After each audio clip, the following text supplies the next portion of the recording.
अस्सलाम वालेकुम। मैं उमर ने आज की ताज़ा क्रिप्टो न्यूज़ को लेकर इल्मी आलम के चैनल पे हाजिर हूँ। आज सबसे पहले बात की जाए तो आज है 20 अगस्त 2021 और सबसे पहले बिटकॉइन की बात कर ली जाए तो बिटकॉइन से 4 आवर टाइम पीरियड पे बड़ा ज़बरदस्त बुलिश रन दिखाया है बिटकॉइन ने। और इस वक्त तकरीबन $47,100 के ऊपर ट्रेड हो रहा है। और जैसे कि मैंने आपको बताया था कि फंडामेंटल बहुत ज़्यादा स्ट्रॉन्ग है और ये जो डिप आप देख रहे थे ये सिर्फ एक करेक्शन ले रहा था। और चार्ट्स वगैरह कुछ मैं आपके साथ शेयर करना चाहूँगा कि जिससे मुझे लगता है कि आने वाले दिनों के अंदर बिटकॉइन अब जो है वो 50,000 को बहुत जल्द क्रॉस कर जाएगा।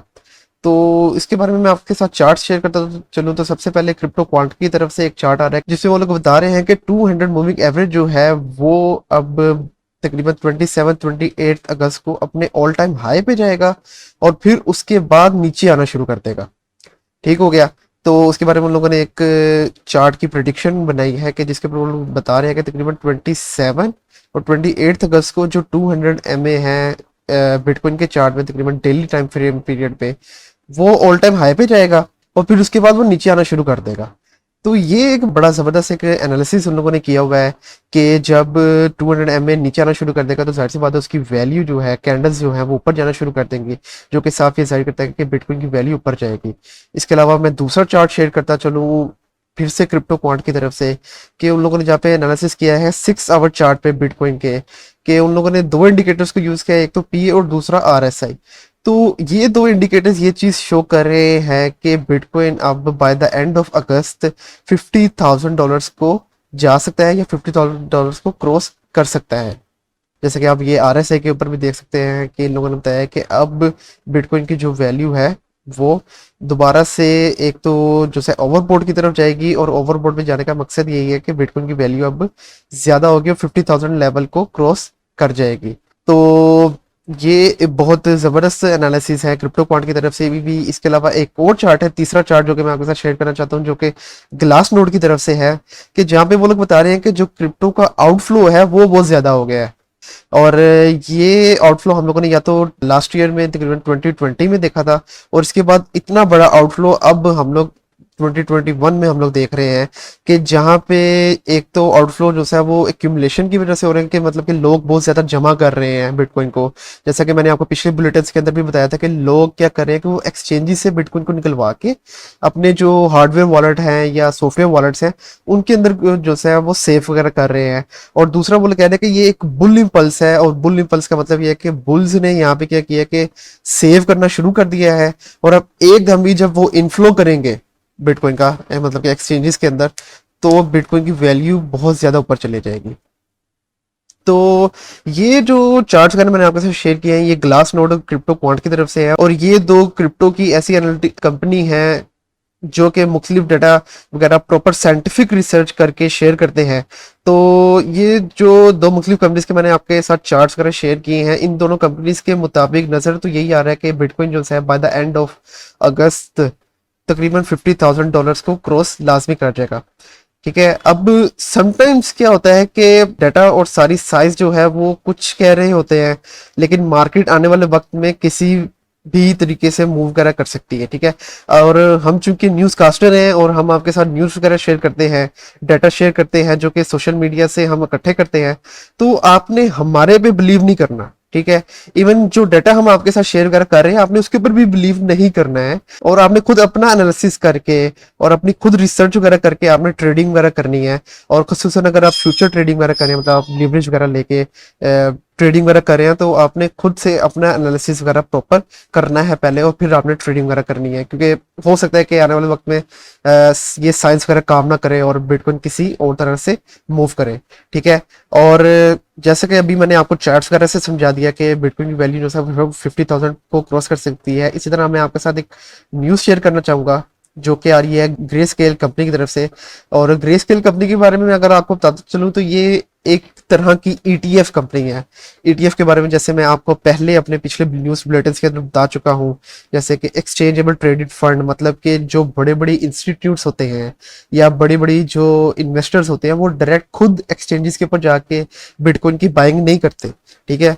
वो ग्रे स्केल जैसी कंपनीज को अपने इन्वेस्टमेंट वगैरह देते हैं और ये जो सी कंपनीज है ये उनके बिहाफ पे बाइंग वगैरह करती हैं। तो ग्रे स्केल एक ट्रस्ट कंपनी है तो जो बड़े बड़े जो इंस्टीट्यूट्स हैं वो क्या करते हैं कि वो ग्रे स्केल के जो शेयर्स हैं वो बिटकॉइन की शक्ल में खरीदते हैं। ठीक हो गया। तो अब नॉर्मली होता ही क्या है कि इंस्टीट्यूट्स वगैरह जो है वो ग्रे स्केल के जरिए से बिटकॉइन की बाइंग वगैरह करते हैं। तो वो ग्रे स्केल को पहले प्रीमियम भी पे करते हैं और साथ में एनुअल फी भी पे करते हैं। तो इस बार क्या हो रहा है कि बिटकॉइन की क्योंकि बाइंग बहुत कम हो रही है तो उनका जो प्रीमियम है वो नेगेटिव में चला गया, मतलब कि नेगेटिव तकरीबन 16.55%। अब इसका क्या मतलब है? इसका मतलब ये है कि जो इंस्टीट्यूट्स हैं बड़े बड़े और जो बड़े बड़े मतलब के बायर्स हैं उनका जो रुझान है बिटकॉइन की बाइंग की तरफ वो बहुत ज्यादा कम हो चुका है। और इसके मतलब कि ग्रे स्केल की के जरिए वो लोग बाइंग नहीं कर रहे। इसकी दो वजूहत हो सकती हैं। एक तो ये कि जो लोग हैं वो ये समझ रहे हैं कि एक तो हम लोग प्रीमियम भी पे करें, दूसरा हम इनको एनुअल फी भी पे करें। तो ये कुछ बात समझ में नहीं आती है। एक तो ये वजह हो सकती है या दूसरी वजह ये हो सकती है कि लोग वेट कर रहे हैं कि अब जो मार्केट है वो एक अपना मोमेंटम पकड़े तो हम लोग जो है वो बाइंग वगैरह करें। तो अब चूंकि चार्ट्स वगैरह तो ये बता रहे हैं कि अब मोमेंटम पकड़ ही है मार्केट और इसकी वैल्यू ऊपर जा जाएगी लाजमी तौर पे। तो हो सकता है कि हम लोग ये देखेंगे अब लोग दोबारा से बिटकॉइन की बाइंग वगैरह शुरू कर दें ग्रे स्केल के जरिए, क्योंकि फंडामेंटल्स बहुत ज़्यादा स्ट्रॉन्ग हैं। तो हम लोग ये बात देख सकते हैं कि अब लोग बहुत जल्दी बाइंग वगैरह करना शुरू कर देंगे ग्रे स्केल की तरफ से। तो इसके अलावा मैं दूसरी न्यूज़ शेयर करता चलूँ तो जो कि आ रही है जापान से, कि जहाँ पे जापान की एक लोकल एक्सचेंज है लिक्विड के नाम से, वहाँ पे एक स्कैम हुआ है तकरीबन $100 मिलियन का। ठीक है। और इस स्कैम में हैकर ने क्या किया है, तकरीबन $97 million in different crypto currencies जैसे कि इथेरियम हो गया, रिपल हो गया, बिटकॉइन हो गया, दूसरे स्टेबल कॉइन्स हो गए, ट्रोन हो गया, उसकी शक्ल में क्या किया है कि तकरीबन $97 मिलियन को हैक कर लिया है। और ये जो आए दिन स्कैम्स होते हैं क्रिप्टो करेंसी के अंदर, ये क्रिप्टो मार्केट का एक हिस्सा है। ठीक है। कि मतलब कि जब से क्रिप्टो मार्केट शुरू हुई है तब से क्रिप्टो स्कैम्स वगैरह लाजमी तौर पे हो रहे हैं। और हम तकरीबन आपको अपनी ऑलमोस्ट तमाम वीडियोस में बार बार बताते रहे हैं कि आप लोग अपने फंड्स है उसको किस तरह से सेव कर सकते हैं। और हमने आपको ये भी बताया कि ट्रस्ट वॉलेट के जो अकाउंट्स हैं उनको भी हैक किया जा रहा है। ठीक है। हमारी वीडियोस के नीचे लोग कमेंट्स में बता रहे होते हैं कि किस तरह उनके अकाउंट्स हैक हुए हैं। तो खुदारा आप अपने जो फंड्स हैं उनको सेफ रखें। और आने वाले वक्त में हम एक वीडियो बनाएंगे कि जिसमें आपको मुख्तलिफ तरीकों से गाइड किया जाएगा कि किस तरह से आप अपने फंड्स को सेव कर सकते हैं। और क्रिप्टो लिक्विड एक्सचेंज से फंड्स का हैक होना इस बात को साबित करता है कि एक्सचेंजेस में अगर आपके फंड सेव हैं तो वहां भी हैकिंग हो सकती है। और एक्सचेंजेस पे जो रेगुलेशंस के भी मसाइल्स वगैरह हैं, तो एक तो रेगुलेशंस के मसाइल और दूसरा यहाँ पे हैकिंग होने के मसाइल। तो आपने अपने आप को लाजमी तौर पे और अपने फंड्स को लाजमी तौर पे खुद सेव करना है। और इसके अलावा मैं अगर आपके साथ दूसरी न्यूज़ शेयर करता चलूँ तो जो कि आ रही है कार्डानो की तरफ से, कि कार्डानो के जो स्टेकिंग है वो बहुत ज्यादा बढ़ गई है, मतलब कि तकरीबन 600,000 माइलस्टोन को उन लोगों ने पास कर लिया है। तो इसकी बहुत ज्यादा वजूहात है। और एक तो वजह ये है कि 12 सितंबर को जो कार्डानो के ब्लॉकचेन के ऊपर अपना जो स्मार्ट कॉन्ट्रैक्ट है उसको लॉन्च करने लगे हैं। एक तो ये बहुत बड़ी वजह है। और दूसरी वजह अगर मैं आपके साथ शेयर करता चलूँ तो कार्डानो ने तकरीबन अपने ऑल टाइम हाई को क्रॉस कर लिया है। तकरीबन $2.4 पे जो था उसको क्रॉस करके अब अपना ऑल टाइम हाई नया जो है वो $2.52 के ऊपर बना दिया है। ये डेली टाइम फ्रेम पे मैं आपके साथ इसका कार्डानो का चार्ट शेयर कर रहा हूँ। तो ये दो बहुत बड़ी वजूहात है कि जिसकी वजह से कार्डानो की जो स्टेकिंग है वो बहुत ज़्यादा बढ़ गई है। और हम लोग ये पूरी उम्मीद है इस बारे में कि कार्डानो कुछ नहीं तो तकरीबन by the end of this year $5 को लाजमी टच कर जाएगा। और अगर मोमेंटम मार्केट का बहुत ज़्यादा अच्छा रहा और अच्छे न्यूज़ आती रहे तो $10 को भी टच कर सकते हैं। ठीक हो गया। लेकिन इन्वेस्टमेंट जो अगर आपने करनी है तो उसके बारे में आपको बताता चलूँ तो कार्डानो के टोटल जो होल्डर्स हैं उनमें से 70% है रिटेलर्स। अब ये जो रिटेलर्स होते हैं ना, ये कार्डानो की या डिफरेंट क्रिप्टो करेंसी की बाइंग सिर्फ उसकी हाइप की वजह से करते हैं। ठीक है। और जब कार्डानो के 12 सितंबर के लोगों ने जो अपना स्मार्ट कॉन्ट्रैक्ट लॉन्च करना है तो उसके बाद जो डिफरेंट इंस्टीट्यूशंस वगैरह अपनी इन्वेस्टमेंट करेंगे कार्डानो के ऊपर, तो तब हम लोग कह सकते हैं कि कार्डानो जो है वो एक स्टेबल कॉइन है। लेकिन तब तक चूंकि 70% ऑफ द होल्डर्स जो है वो रिटेलर्स है तो हम लोग ये नहीं कह सकते कि कार्डानो एक स्टेबल कॉइन है। और हम लोग ये बात लाजमी देखते हैं कि जब भी किसी क्रिप्टो करेंसी के अंदर सबसे ज्यादा तादाद ये रिटेलर्स की होती है तो जितनी जल्दी उस कॉइन की वैल्यू ऊपर जाती है उतनी ही जल्दी उसकी वैल्यू नीचे भी जा सकती है, क्योंकि रिटेलर्स पैनिक हो जाते हैं और ये पैनिक सेलिंग वगैरह करना शुरू कर देते हैं। तो अभी इस वक्त अगर आपने इसके ऊपर इन्वेस्टमेंट करनी है एट दिस पॉइंट, मतलब कि जब उसकी वैल्यू ऑल टाइम हाई पर है, तो हम आपको बिल्कुल भी मशवरा नहीं देंगे कि आप अभी इसके ऊपर जो सा है वो अपनी इन्वेस्टमेंट करें। तो क्या हम आपको मशवरा ये देंगे कि आप इसकी थोड़ी डिप में आने का वेट करें, मतलब कि $2 पे आए तब आप इसकी बाइंग कर लें, या $1.60 $1.70 के ऊपर आए तो तब इसकी आप बाइंग करें। क्योंकि ये जो फोमो होता है, मतलब कि फियर ऑफ मिसिंग आउट, अभी जैसा कि हम लोग देख सकते हैं कि इसकी वैल्यू बहुत ज्यादा ऊपर है, तो अभी कुछ लोग ये फियर ऑफ मिसिंग आउट के ऊपर आके ये भी सोच सकते हैं कि हम लोगों ने ये अपॉर्चुनिटी को मिस कर दिया और अभी वो लोग बाइंग करें। तो अभी चूंकि ऑल टाइम हाई पर है तो यहाँ से लाजमी तौर पे ये डिप में आएगा, तो उनकी जो इन्वेस्टमेंट है वो जाया होने का खतरा है। और इसके अलावा अगर मैं चार्ल्स हॉस्किंसन की एक लाइव वीडियो के बारे में आपको बताता चलूँ तो किस तरह वो बता रहे हैं कि एक शख्स अपनी स्टोरी शेयर कर रहा था उनके साथ, के जिसमें उसने सारा बताया कि वो किस तरह एक स्कैमर के हत्थे चढ़ गया। कि एक स्कैमर था, उसने क्या किया कि उसने अपना एक यूट्यूब चैनल बनाया और यूट्यूब पे जब उसके 2 से 2.5 लाख सब्सक्राइबर्स हो गए तो उसने अपने यूट्यूब चैनल का नाम चेंज करके चार्ल्स हॉस्किंसन के नाम पे चेंज किया। ठीक है।